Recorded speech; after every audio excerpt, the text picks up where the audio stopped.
Tua palavra é lâmpada para os meus pés, Senhor. Bem-vinda, bem-vindo ao nosso encontro com a palavra, lâmpada para os nossos pés. Em nome do Pai, e do Filho, e do Espírito Santo. Amém. Neste 27º domingo do tempo comum, o Evangelho de Marcos, capítulo 10, versos 2 a 16. Tomemos. Naquele tempo, alguns fariseus se aproximaram de Jesus. Para pô-lo à prova, perguntaram se era permitido ao homem divorciar-se de sua mulher. Jesus perguntou: o que Moisés vos ordenou? Os fariseus responderam: Moisés permitiu escrever uma certidão de divórcio e despedi-la. Jesus então disse: foi por causa da dureza do vosso coração que Moisés escreveu este mandamento. No entanto, desde o começo da criação, Deus os fez homem e mulher. Por isso, o homem deixará seu pai e sua mãe, e os dois serão uma só carne. Assim, já não são dois, mas uma só carne. Portanto, o que Deus uniu, o homem não separe. Em casa, os discípulos fizeram novamente perguntas sobre o mesmo assunto. Jesus respondeu: quem se divorciar de sua mulher e casar com outra cometerá adultério contra a primeira. E, se a mulher se divorciar de seu marido e casar com outro, cometerá adultério. Depois disso, traziam crianças para que Jesus as tocasse. Mas os discípulos as repreendiam. Vendo isso, Jesus se aborreceu e disse: deixai vir a mim as crianças, não as proibais, porque o reino de Deus é dos que são como elas. Em verdade vos digo, quem não receber o reino de Deus como uma criança, não entrará nele. Ele abraçava as crianças e as abençoava, impondo-lhes as mãos. Amém. Irmãs e irmãos, começa a falar sobre divórcio e termina falando sobre crianças. A acolhida que a cristã deve fazer no cuidado com as crianças, mas não só, ser como criança para acolher o reino. Esse texto que acabamos de ouvir é um desdobramento natural daquilo que ouvimos domingo passado, o tema do escândalo. Se tua mão te leva a pecar, se teu pé te leva a pecar, se teu olho te leva a pecar, o que é que provoca divórcio em nossos casamentos, destruição em nossas famílias, senão aquilo que corrompe o esposo e a esposa pelo olho, pela mão ou pelos pés? Os fariseus se aproximam de Jesus para pô-lo à prova. Quem põe Jesus à prova é igual muitos malucos da cabeça. Muitos malucos que pensam que estão testando se Deus é Deus. Isso não é fé, minha gente. Isso não é fé. Isso é diálogo de pagão, de quem recusa Deus. Perguntaram se era permitido ao homem divorciar-se de sua mulher. Jesus remete aos fariseus. Os fariseus eram uma espécie de catequistas da comunidade judaica do tempo de Jesus. Eram os propagadores da fé. Homens, comerciantes, que ficavam lá no balcão da loja, sempre com algum rolo do pergaminho da Escritura aberto, lendo, enquanto não chegava um cliente. E se chegava um cliente, simpaticamente punha-se a ensinar-lhe alguma sabedoria da Escritura. Os fariseus vão a Jesus e provocam-no, perguntando coisas da Escritura. Jesus pergunta: o que Moisés vos ordenou? Qual é a relação que vocês têm com o que está escrito? Os fariseus dizem: Moisés permitiu escrever uma certidão de divórcio. É interessante que pergunta o que Moisés ordenou e respondem Moisés permitiu. Moisés, o legislador, como na nossa Constituição Federal, os nossos legisladores nem sempre fazem leis inspiradas no que Deus quer. O que a Constituição diz não é necessariamente o que Deus quer. E é isso, é Moisés e não Deus. A gente não pode confundir nunca a legislação com o coração de Deus. É preciso interpretar a Escritura a partir de Deus. Eles interpretam o pensamento de Moisés e dizem, Moisés permitiu. Jesus diz, corrigindo, não rasgando uma página da Bíblia, não dizendo que Moisés não prestava como legislador, mas Jesus diz que se tem alguma coisa equivocada na Escritura, esse equívoco é fruto da dureza do meu coração e do seu coração. Foi por causa da dureza do vosso coração que Moisés vos escreveu este mandamento. Na verdade, eu não conheço na minha família as separações todas que aconteceram, e seguramente na sua, não conheço um divórcio, uma separação que a causa não tenha sido a dureza do coração. Você conhece?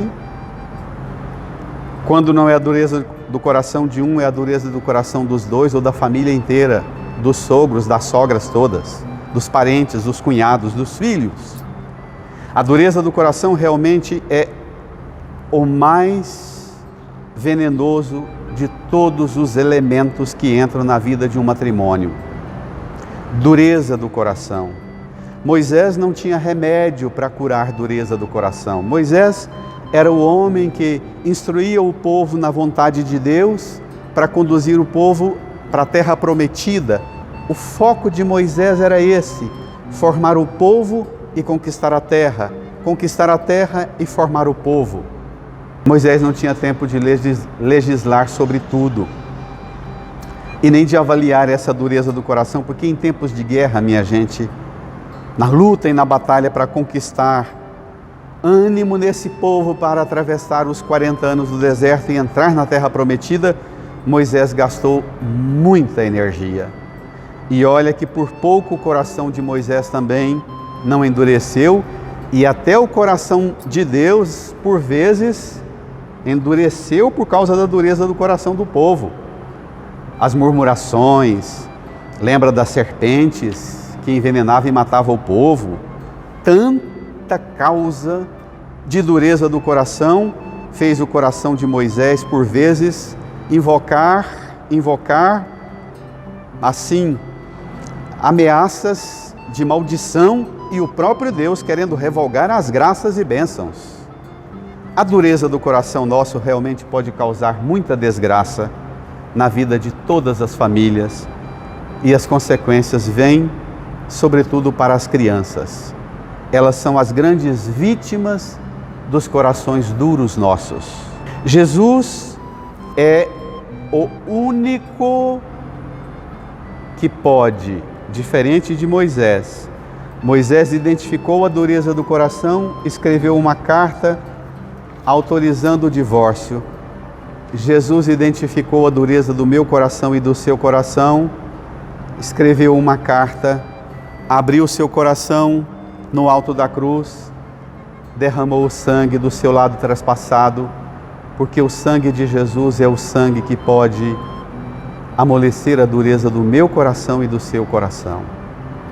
Se nós permitirmos que esta graça extraordinária de Cristo, que trata a igreja como a sua esposa e oferece o seu corpo e sangue para curar e redimir essa esposa, cada esposa e cada esposo fará o mesmo.